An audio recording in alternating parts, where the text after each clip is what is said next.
UAE അലൈനിൽ ജോലി ചെയ്യുന്ന പത്തനംതിട്ട സ്വദേശികളായ ഷൗക്കത്ത് അലിയുടെയും സുഹറയുടെയും 3 മക്കളിൽ രണ്ടാമനാണ് ആബിദ് അലി.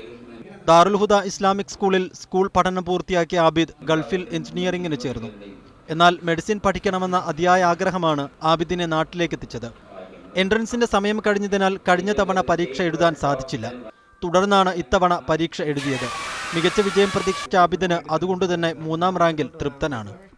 ആക്ച്വലി എൻ്റെ ഫാദറിൻ്റെ ബ്രദർ പറയുമായിരുന്നു മെഡിസിൻ പോകാൻ. എനിക്ക് ആക്ച്വലി രണ്ടിനോടും താല്പര്യമുണ്ടായിരുന്നു. പക്ഷേ അവിടെ മെഡിസിൻ എടുക്കാൻ പറ്റത്തില്ല, ഫോറിനേഴ്സിന് മെഡിസിൻ എടുക്കാൻ പറ്റത്തില്ല. അപ്പം കൂടുതൽ എഞ്ചിനീയറിംഗ് മാത്രമേ അവിടെ ഉള്ളൂ. അപ്പോൾ അതുകൊണ്ട് ഞാൻ എടുത്തത്. പിന്നെ അതുമാത്രമല്ല എൻ്റെ ബ്രദറിന് ആ വർഷം എന്താ കിട്ടിയോണ്ട് നമുക്കെല്ലാവർക്കും ഒരു ഇൻസ്പിറേഷൻ ആയിരുന്നു. അതുമാത്രം എൻ്റെ ഫാദറിൻ്റെ ബിഗ് ബ്രദർ പറഞ്ഞു. പിന്നെ പൊതുവെ പേരൻസിന് താല്പര്യം ഉണ്ടായിരുന്നു, എനിക്കും താല്പര്യം ഉണ്ടായിരുന്നു. അതേസമയം ചോദ്യത്തിലെ പിശകിനെ തുടർന്ന് ഒരു ചോദ്യം നീക്കം ചെയ്തതാകാം റാങ്കിൽ 3ാം സ്ഥാനത്തേക്ക് പിന്തള്ളപ്പെട്ടതെന്ന് ആബിദിന്റെ വീട്ടുകാരും അധ്യാപകരും പറയുന്നു. എന്തായാലും നാട്ടിലെത്തി ഉന്നത വിജയം നേടാൻ സാധിച്ചതിന്റെ സന്തോഷത്തിൽ തന്നെയാണ് ആബിദ് അലി.